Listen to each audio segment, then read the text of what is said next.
Greetings to everyone. This is Mrs. Padmashri from SNS College of Engineering, Coimbatore. Today, I am going to explain the topic autoencoders in deep learning.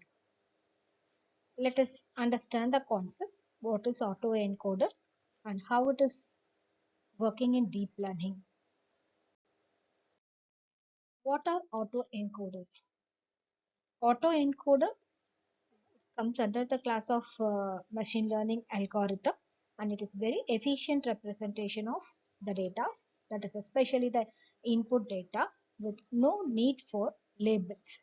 Here we are not going to label the input data. So machine learning, if we take, there are two types of input data will be available: labeled data and unlabeled data, right? So, especially in autoencoder, we are not going to label the datas, input datas. So, it comes under the unsupervised machine learning algorithm. So, the main working principle of autoencoder. From the name only, we can easily identify it is automatic encoding and decoding. Decoding is also present there. Automatic encoding and decoding of the input data. The input is unlabeled data, which can be of any type. Either it can be the data or either it can be the images also. So it mainly helps to learn, compress, and effectively represent the data without the label. This is the main principle of automatic encoding and decoding. So this can be accomplished with twofold structure. Why we are calling it as a twofold structure? It has both encoders and decoder. So what this encoder performs, it transforms the input into the reduced dimensional representation, which is often referred, which is called latent space. So what is the latent space? It is a representation of a compressed data. That is the exact definition or the meaning of latent space in deep learning. Latent space is the representation of compressed data, or we can also call the compressed data is also called the encoded data. So from the representation, a decoder rebuilds the initial input data. This is the exact working of encoders and decoders in the architecture. So let us see the picture of architecture of autoencoder in deep learning. So here you can see the input image. We are going to take the input image and we are going to send it to the latent space. So where there are two latent space representation, we can see here this particular portion. This particular portion we can call it as a bottleneck. That is the image, input image is transmitted from here to the next phase. So that phase we call it as a latent space representation because the image is compressed over here. This is the representation of compressed data. Here you can easily visible the data are different, right? The data are different. One like green, pink and blue.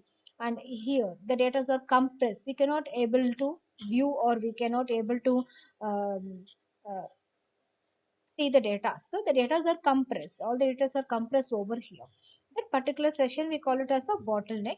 So from the input image, it has been encoded, sent it to the bottle next, which is called the latent space representation. From there, we are going to again transmit to the output, that is the decoding. So the process of encoding and decoding is taking place here. So in the part decoding, encoding, we are going to encode the data, and in the other side decoding, reconstruction. In clear, again in clear, if I want to explain, the data, the input images are compressed in encoding side, and in the decoding side, the data are decompressed, we can say, or we can say the data are reconstructed. The image data means I can take input images or reconstructed in the decoding session. So this is how the architecture of autoencoder is working in deep learning. And here I can show you another example. Another example, how the autoencoders are working. Here the picture of Mona Lisa. Here the input is encoder. Input is encoder. So what we are seeing is a blurred image. Blurred image. Image is not clear. So that image will be transmitted from the input to the latent space. So the latent, again I am repeating that the latent space is the representation of compressed image or data, and here the compression is taking place, and after that it is going to send it to the decoding. Decoding, it is decompression we can say. That is the reconstruction of the original image is taking place here. So this is one example. So here we can able to see the picture very clearly. It is a picture of Mona Lisa, but encoding part we cannot able to view the picture what it is exactly. So this will be helpful in many scenarios, like image compression. You can compress all the images, and again you can back decompress the image. Okay, so this is a technique, one of the technique used in deep learning. So encoding the raw input we are taking, and in between layer we have a hidden layer which reduces the dimensionality of the input, which is the compression is taking place actually, and capturing the important, only keeping the important features and patterns alone. Okay, and the bottleneck layer, it is a latent space. We can also call this as a hidden layer. That is the dimensionality is reduced. It represents the compressed data, representation of compressed input data. So on the other side, the decoder bottleneck layer takes the encoded data, and it again it does the decoding process. That is, it's getting back to the dimensionality of the original input. So this is the operation of decoding, and progressively the hidden layers increases the dimensionality, and it aims to reconstruct the original input data, and the output again it passes to the output. Output layer produces the reconstructed output data. So, so while transmitting, we need to take care of one thing about that is the loss function. So how the loss function is calculated? We all know that it is the difference. What is the loss function? It is the difference between the input data and the output data. Input is the original, and the output will be the reconstructed data, right? So the loss function will also be calculated in the output side. Okay. What are the conditions we have? The different ways to constrain the network. The conditions, because whenever we construct any network, there will be some limitations will be there. Here also in deep learning, when we use the auto encoders, we need to keep a small number of hidden layers. So this we all know that when we have number of hidden layer, the number of hidden layers that will affect the performance of the overall network. So always remember that keep your network, keep your hidden layer with a limited number of hidden layers.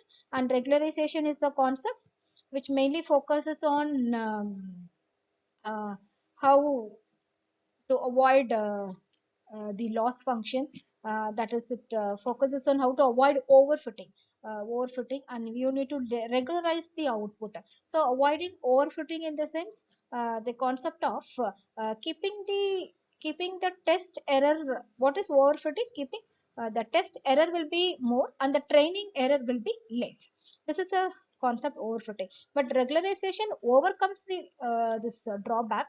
It just keeps the training error more and keeps the test error less. This is called regularization. Why we need to keep the training error more and test in order to have more accurate accuracy in the performance of the network. To get the maximum accuracy value, we are going to do that. Always keep the training error, more training error, so that we'll come to know if when we do more training, the same, the practical example also, if we do more training, that we will be success in life. The same in whatever field you take, the more training will leads to success, right? The same in the network also, if you train the network, the first time we will get the error.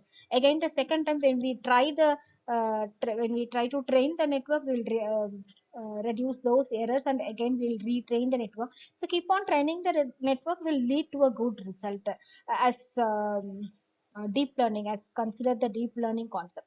So next, the denoising. It is one of the drawback constraint in the that is the condition. So always we should remove the noise from the network. So way of constraining the network, adding always the input image will be having some noise, but they have to remove the noise from the input data. So tuning the activation function, we know that activation function to check whether all the data are processing or not, involving uh, changing the activation function of various nodes so that the majority of the nodes or dormant. So this will help us to reduce number of hidden layers. These are the different constraints we have in constructing this autoencoder network. There are different types of autoencoders. Like we just go through what are the types: denoising autoencoder, sparse autoencoder, variational autoencoder, convolutional autoencoder. So from the name, we can easily say denoising. So this encoders is just remove the noise from the network. That is, it partially removes the corrupted input and it tries to recover the original input. That is the denoising auto encoder. The second type is sparse auto encoder. This is a type of auto encoder which contains more hidden units than the input, but only the few hidden layer will be allowed to active, will participate in the network, that is the will transmit the data. Other hidden layers will not participate in the network. This is called a sparse auto encoder. And the next one will be variational auto encoder. It makes very strong assumptions about distribution of latent variable. Okay, and the next one is convolutional autoencoder, CNN. It's mainly used in convolutional neural network. Right? This is a building block of the CNN. It's a type of encoder which consists of multiple layers that takes image as a grid-like structure, grid as input, and passes it to the different convolutional layer, and it does the compression representation of input. This is a convolutional encoder. So these are all the different types of encoder, and the rest of the topic will continue in the next session. Thank you.